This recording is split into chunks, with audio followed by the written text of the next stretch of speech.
how to log in into Crunchyroll account. First of all, open a browser of your preference and in the search bar type in crunchyroll.com. That's gonna take you to the official web page of Crunchyroll. So once you land on this page, navigate to the top right and there you will find this profile icon. You have to click on it.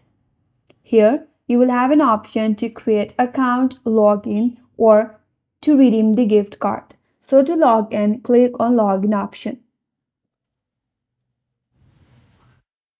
Now that will take you to the login page. So here, first of all, you have to enter the email address associated with your account.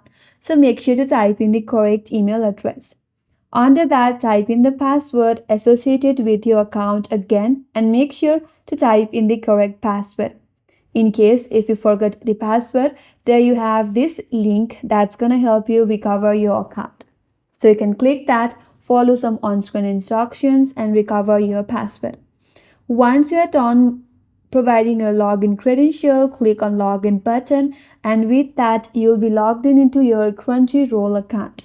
And that's all for today's video. Hope this video was helpful and if you're new to our channel, consider subscribing. Thanks for watching and stay tuned for more videos.